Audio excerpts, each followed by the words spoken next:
Hello, I'm Soribel Sosa from Dominican Republic. We are currently in week 6 from Principle and Practice of Clinical Research, PPCR. Today we are going to talk about integrity in research. I have an interesting experience with this topic. I remember I started learning about ethics applied to the workspace when I was in the university. Really, I didn't like this topic because my teacher, it wasn't like the best. It was only theory, and we didn't apply the ethics to the things that I'm learning now. Then I remember when I was in the master, I did an MBA. The teacher was, oh my god, amazing. In the subject ethics, we were seeing case methods,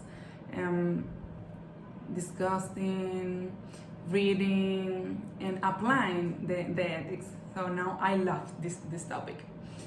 I remember that I read a book from John Maxwell. The topic of the books is ethics. And Maxwell says ethics is doing the right things when nobody is seeing. So we have to be convinced to do the right things, to make the right choice.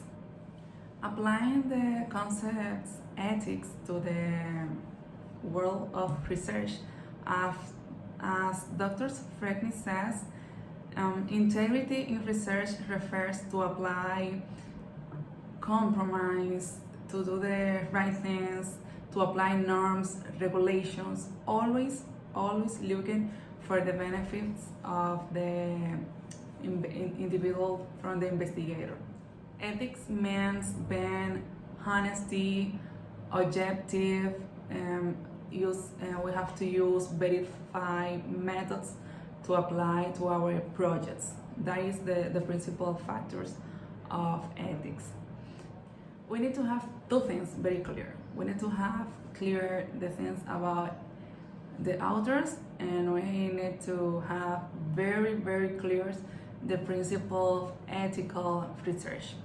First of all, talking about the authors, we have to be clear, we have to agree before we start the project who is going to be the main actor, the second actor, the last actor. And it is important to have identified the person who is the corresponding author. I remember last year I had an experience making a project with a partner from my work, and I was the principal author and she was the co-author.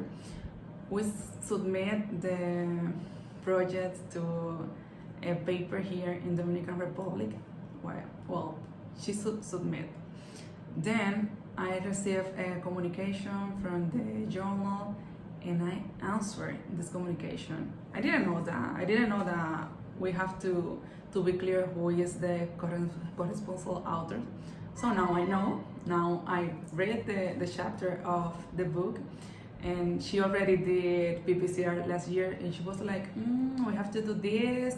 This is the correct way to do. So I share my experience, so you have this very clear, and then we don't have this little bad experience that I just experimented a few weeks ago. The important thing is to learn from the experience. I want to share with you 3 important things about the ethics principles. What does that mean? As an investigator, we have to be clear with these 3 concepts. Those are respect for persons, beneficence, and justice. What does that mean? Well, respect for persons is related about informed consent. Always, we have to inform the patient about what does the study is, risk, possible adverse events. We never can use things to try to convince the participant to be involved in the study. That is coercion, and we have to prevent about those bad practice. The next, it's beneficence. Always we have to think in the benefits versus risks of the procedure, medical things to the patient. We have to put in a balance. That is benefits versus risk. Always benefits it has to be higher than the risk that the participant is involved in the study. And the last one is justice. We have to be very clear about the equity and the participants. I can't not to schedule a study choose people because they are vulnerable. That's not correct. That's not ethics in research. I have to be clear that I have to have that we have to make the same opportunity to the participant. I cannot choose a person because it have low income, because it have different type of color. That's not correct. That's no ethics. So in this little video, I only want to invite you to always have in your mind these three things. Always we have to respect for persons. Always we have to be justice, and always we have to be thinking in the benefits of the participant from the study. Thank you for listening this video, and I hope we start practicing ethics in our projects. And remember, ethics is doing the right things when nobody is saying.